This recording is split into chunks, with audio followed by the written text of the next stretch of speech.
sih, kita selain bimbingan dan konseling ya, setiap guru kelas kan harus punya itu bimbingan dan konseling, harus tahu menemukan kasus siswanya, apa kelebihannya, apa kekurangannya, terus bagaimana solusinya, itu setiap guru harus tahu.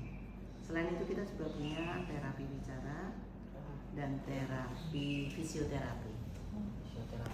Fisioterapi itu untuk terapi fisik ya. Jadi kan anak kita ada yang jalan kakinya X gitu ya. Kurang baik. Jadi di terapi supaya lurus. Terus yang pakai kursi roda itu kan untuk berdiri nggak bisa, jadi dikasih terapi supaya dia terbiasa ada kekuatan. Terus ada yang pakai sepatu apa itu ya, bris ya, kalau kita bilang bris. Jadi sepatu yang pakai model sepatu tapi ada besinya. Nah itu gimana cara makainya, gimana posisinya yang benar gitu. Itu juga benar-benar terapis ya, volunteer gitu kita sebutnya. Karena bayarannya jauh di luar klinik gitu loh. Kalau klinik itu kan sekali terapi 1 jam tuh bisa paling murah 300.000 sampai 500.000. Kalau di sini hanya 50.000 kan jauh gitu ya. Karena dia ngambil sosialnya supaya bisa ada kegiatan sosial gitu. Jadi ya gitu, kita banyak yang kayak gitu ya. Jadi dia nggak mikir finance ya, tapi mikir sosialnya untuk anak-anak kita. Jadi ada sedekah juga. Iya, sedekah ilmu ya. Kita banyak gitu sih. Kayak guru dekung juga sama, guru polintang juga sama. Nah di guru-guru gitu kan nggak sembarangan, nggak mudah ya. Dulu yang setengah mati nyari dekung gitu loh. Maunya kan sekali datang 1 juta, paling murah 750. Dulu kita sudah putus asa, itu 1 tahun nganggur itu dekung. Akhirnya ya kita bicara sama orang tua terus dibantu. Nah akhirnya dapat deh volunteer. Masih muda kayak kalian. Udah daftar. Belum 4 mental. Coba dulu nanti. Iya, siapa tahu bisa ngelatih band kita gurunya kan hanya asal-asalan ya. Kita kan punya keyboard, gitu punya gitar, punya drum, udah lengkap sih alatnya. Cuma kan latihannya hanya latihan karena bisa gitu. Jadi nggak ada guru yang khusus gitu. Belum ada instruktur khusus. Jadi instrumennya sebisa kita ya. Lagu-lagunya sebisa kita, terus metodenya sebisa kita. Nalara kita nih gimana cara main musiknya. Kita juga lagi butuh itu volunteer untuk renang.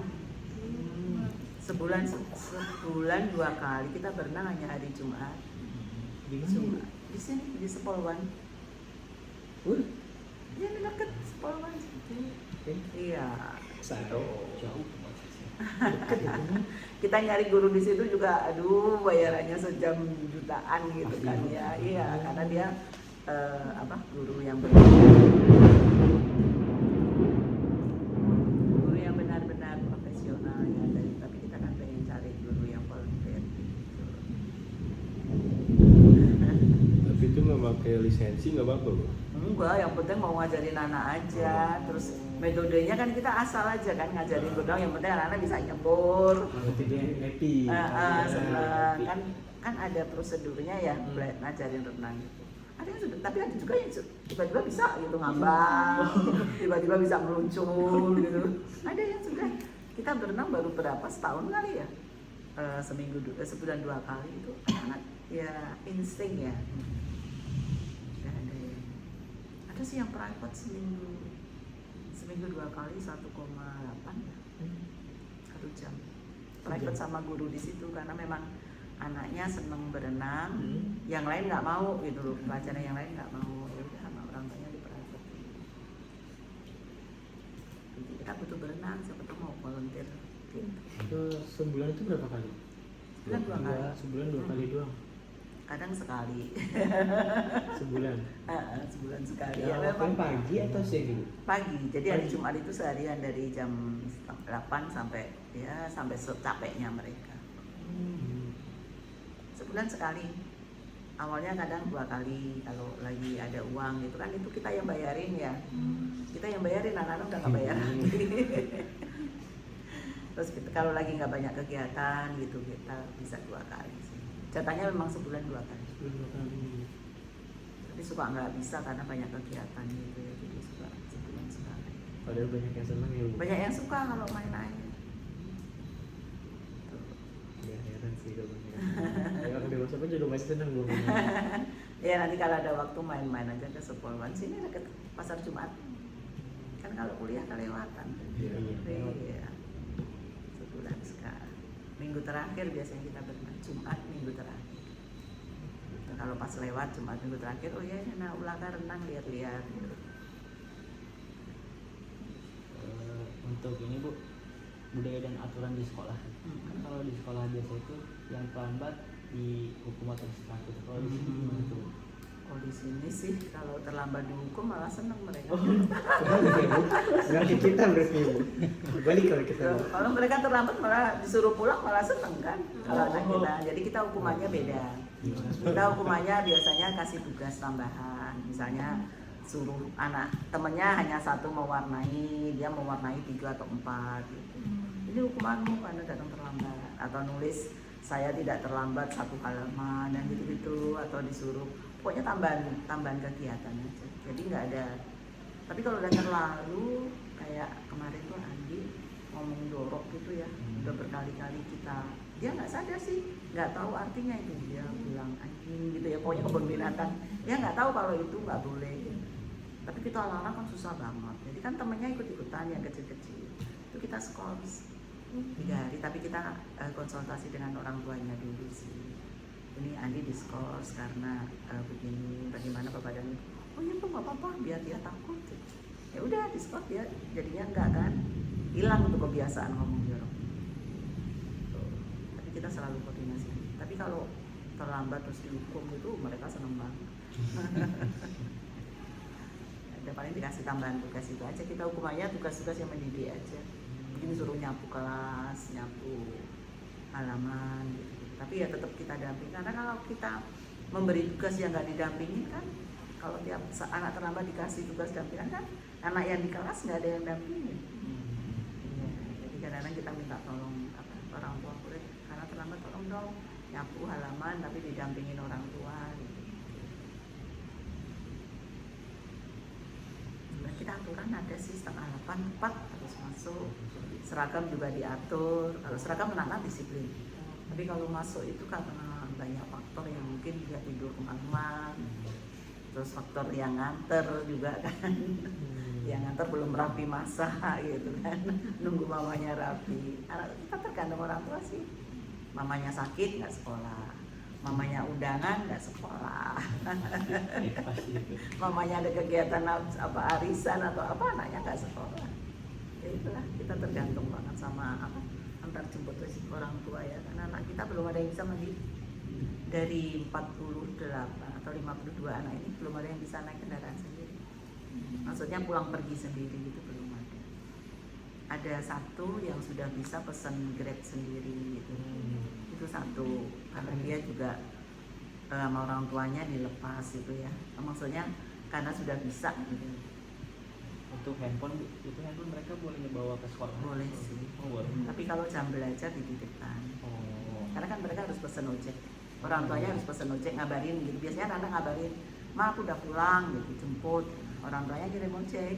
Nanti wali kelasnya yang ngecek gitu, ojek siapa, terus difoto gitu. Kita selalu gitu sih, kita foto abang ojeknya sama anaknya sebagai bukti juga kan. Sekarang kan macam-macam ya. Anak-anak juga belajar aplikasi Canva. Oh, belajar. Terus mereka punya IG, punya TikTok. Iya. Keren-keren. Nah, nanti tanya aja kalau ketemu anak-anaknya, kamu punya IG nggak? IG-nya aktif banget. Bisa live kayaknya Bu ya. Iya, dia sering banget itu kegiatan-kegiatan jadinya kita juga terbantu kan, berpromosi secara tidak langsung. Anak-anak kita yang SMP, SMA udah pada punya IG sih. Kanvanya lebih pintar dia dari saya. Belajar bagus. Iya. Untuk alur pelaksanaan pembelajaran Bu, dari awal mereka masuk terus sampai pulang, mereka pas pulang tuh dikasih PR atau enggak? Iya, selalu dikasih tugas. Dikasih tugas. PR-nya tidak hanya tertulis, kadang-kadang dikasih tugas membuat keterampilan gitu menyelesaikan apa, misalnya kayak yang kecil-kecil itu, kamu mau tidur harus ngapain, gosok gigi atau apa itu, suruh video gitu, bener enggak gitu. Kadang-kadang gitu juga sih. Tapi kalau yang kecil seringnya PR tulis. Selalu sih. Untuk pembelajarannya itu sendiri, apakah satu hari itu cuma satu pembelajaran aja? Wah, kita sesuai cara Bu. Kita kan tematik ya. Oh, tematik. Tematik. Jadi kita berdasarkan tema. Jadi kan satu tema itu kan bisa beberapa bidang studi masuk kan. Misalnya kita temanya diri sendiri, ya, mengenal keluarga sendiri. Jadi anak disuruh bawa foto keluarga gitu. Nanti kan bisa berhitung, matematika masuk, bahasa Indonesia masuk, olahraga masuk, SBDB masuk, agama masuk. Jadi kita tematik. Dari SD sampai SMA semua tematik. Makanya kita guru kelas, bukan guru bidang studi. Jadi kalau kalian melamar di sini nanti jadi guru kelas, bukan guru bidang studi. Kalau mau tiap hari masuk, tapi kalau mau volunteer ya hanya sesuai jamnya aja.